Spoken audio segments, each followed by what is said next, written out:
اسی طرح سے نمبر 30، اجتماع کی بجائے حزبیت۔ وہی من عجائب آیات اللہ انہم ترکوا وصیۃ اللہ بالاجتماع وارتکبوا ما نہى عنہ من الافتراق وصار كل حزب بما لديهم فرحین۔ فرماتے ہیں شیخ محترم، یہ بھی اللہ کی نشانیوں کے عجائبات میں سے ہے کہ انہوں نے اللہ تعالیٰ کی اجتماعیت کی وصیت کو چھوڑ دیا اور فرقہ بندی کو اپنا لیا جس سے انہیں منع کیا گیا تھا، پس وہ گروہ گروہ بن کر اسی چیز میں مگن ہو کر رہ گئے جو ان کے پاس تھی۔ جب اللہ کی اجتماعیت کی وصیت وَاعْتَصِمُوا بِحَبْلِ اللَّهِ جَمِيعًا وَلَا تَفَرَّقُوا جو قرآن میں ہے، اسی طرح سے پچھلوں کو بھی بتایا گیا تھا۔ اللہ تعالیٰ نے تمام انبیاء کو ان اقیموا الدین ولا تتفرقوا فیہ، تفریقے سے سب کو منع کیا تھا اللہ نے، لیکن لوگوں نے کیا کیا؟ آپس میں گٹ بندیاں کر لی۔ جب اللہ کی اس نصیحت کو انہوں نے نظر انداز کر دیا، ان اقیموا الدین، دین کو قائم کرو، تو پھر آپس میں فرقوں میں مبتلا ہو گئے، بٹ گئے۔ جب اللہ کی وحی کا اعتصام زندگی میں نہیں ہوتا ہے تو آپس میں اختلاف نتیجے میں آتا ہے۔ جب وحی کو مضبوطی سے تھامے نہیں رہتے ہیں تو پھر اپنے ذہن کی اپج کے پیچھے چلنے کی وجہ سے 50 عقلیں ہیں تو 50 فتوے ہوں گے، لیکن وحی کے تابع ہوں گے تو پھر وحی سے جو بات سامنے آئے گی سب اسی کو مانیں گے۔ لیکن ہر آدمی اپنا فلسفہ لوگوں میں بیان کرے تو 50 قسم کے ٹکڑے لوگوں میں ہو جاتے ہیں، اور یہی ہوا پچھلوں میں بھی اور یہی ہوا اس امت میں بھی۔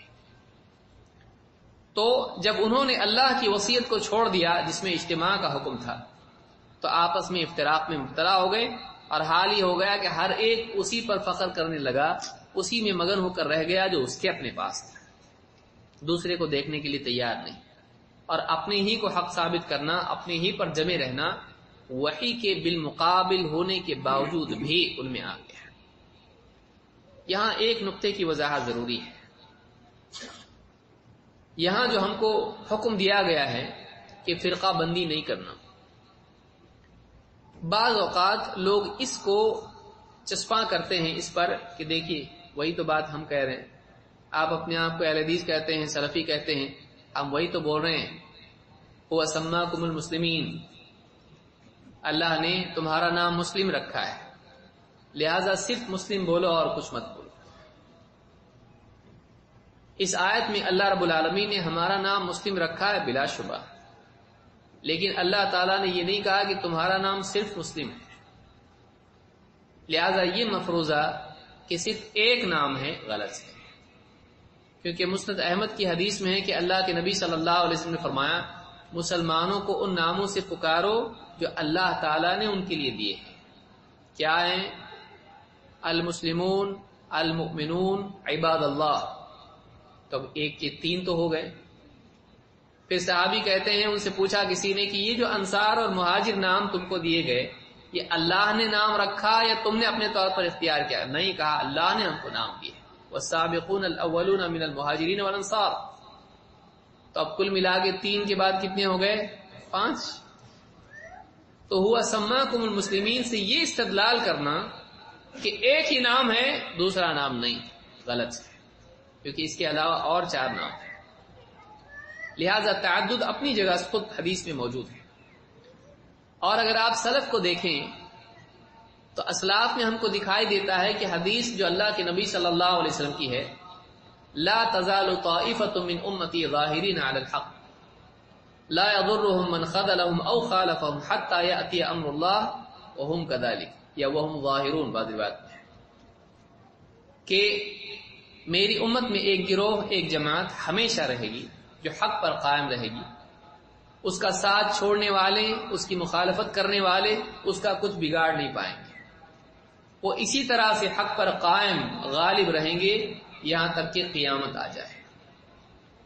اس حدیث کی تشریح میں امام احمد ابن حنبل رحمۃ اللہ علیہ فرماتے ہیں اگر اس سے مراد اہل الحدیث نہیں ہے تو پھر میں نہیں جانتا اور کون ہے۔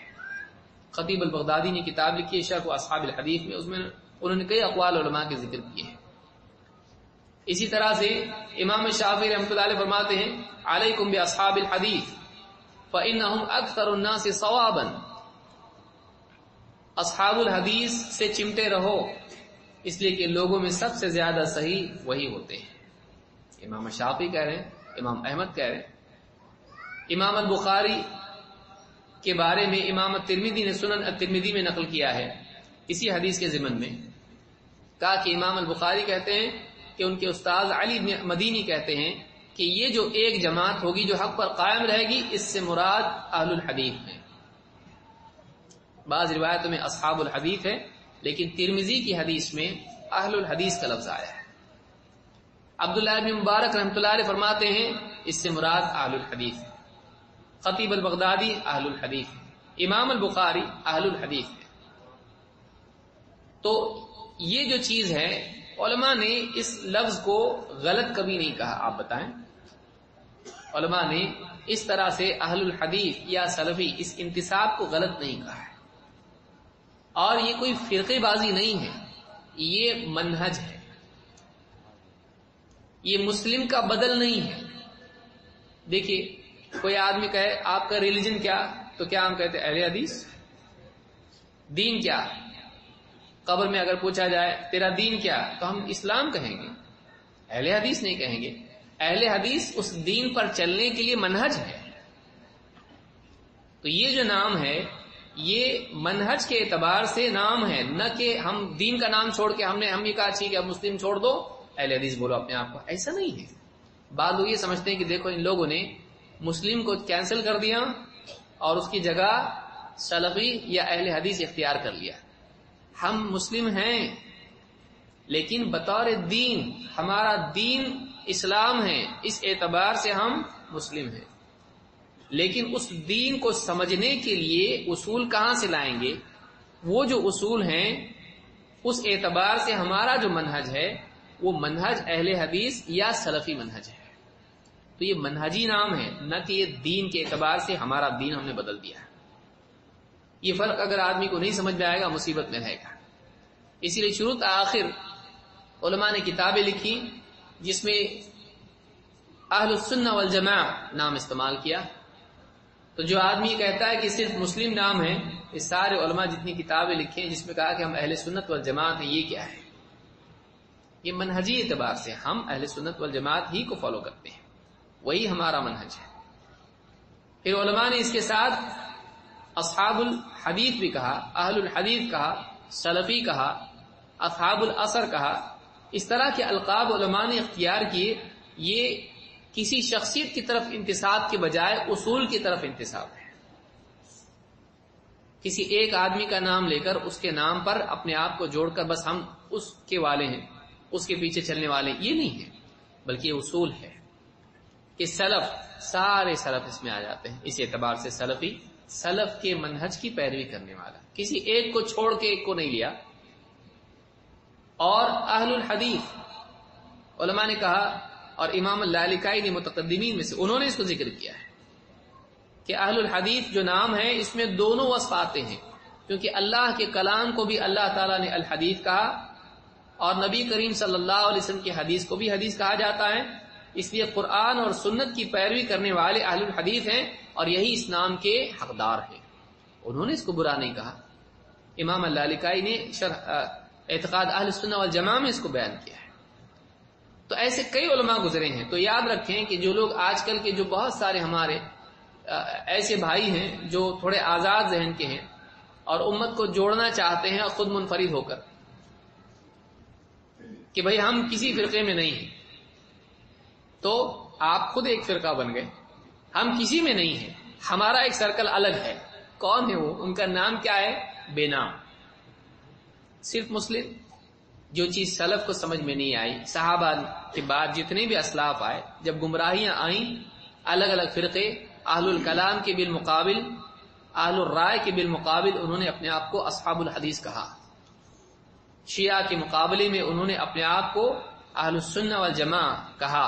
خوارج کے مقابلے میں الجماعہ اس میں ذکر کیا، اہل السنہ والجماعہ شیعہ اور خوارج کے مقابلے۔ تو انہوں نے اس کو اختیار کرنے میں کوئی قباحت محسوس نہیں کی۔ اب یہ 1400 سال، 1300 1500 سال کے بعد کوئی آدمی آئے اور پھر کہے کہ بھئی بس مسلم بولنا ہمارے لیے ہے اور باقی سب غلط ہے.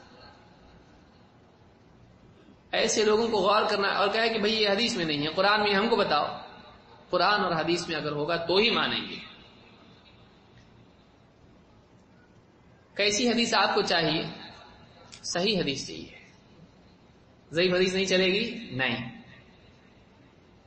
تو حدیثوں میں 2 قسمیں ہوتی ہیں، صحیح اور ضعیف. یہ لیبل ہوتا ہے اس پہ. ہاں، کون دیا؟ محدثین. اللہ کے نبی صلی اللہ علیہ وسلم نے دیا یا اللہ نے دیا ہے لیبل؟ نہیں. تو آپ حدیثوں کو کیسے لیبل دے سکتے ہو جب نبی نے نہیں دیا؟ یہ تو ضرورت ہے. فرق کیسے کریں گے؟ فرق کیسے کریں گے؟ صحیح حدیث، ضعیف حدیث. لیکن قرآن و حدیث میں تو حدیث پہ لیبل نہیں ہے نا صحیح اور ضعیف کا اس میں نہیں ہے، لیکن بعد میں ضرورت پڑی آج. تو جو بات ہم بول رہے ہیں اس کو اس سے جوڑ کے دیکھیں تو سمجھ میں نہیں آتا. اگر ہم بھی کہہ رہے ہیں بھائی مسلمان ان میں الگ الگ ہو گئے، اب اہل حق اور اہل باطل کیسے تفریق کریں گے؟ اس زمانے میں ایک ہی تھے اہل حق، ان کو مسلم کہا جاتا تھا سارے صحابہ. بعد میں گمراہ فرقے آئے اور الگ الگ افکار ان کے نمایاں ہوئے. تب اہل حق نے اپنے آپ کو اس افتراق کے دور میں کہا ہم اہل السنہ والجماعہ ہیں، ہم اصحاب الحدیث ہیں. اس طرح کا جو انہوں نے لقب اختیار کیا اہل حق کے لیے، یہ بات کی ضرورت تھی. جیسے حدیث کے لیے لیبل کی ضرورت پڑی، ویسے ہی حدیث والوں کے لیے لیبل کی ضرورت پڑی اہل الحدیث. تو آپ ایک کو مان رہے ہیں اور ایک کو نہیں مان رہے تو اصول تھوڑا سمجھ میں نہیں آتا ہے. یا تو پھر آپ سرے سے کہو کہ حدیث کے لیے ضرورت نہیں ہے، ساری حدیث پیاری ہے. کرتے آپ نہیں. تو ضرورت جہاں آدمی اپنی سمجھتا ہے اصول بنا لیتا ہے، بغیر لیبل قرآن و سنت میں ہوئے حدیث کو لیبل دیتا ہے.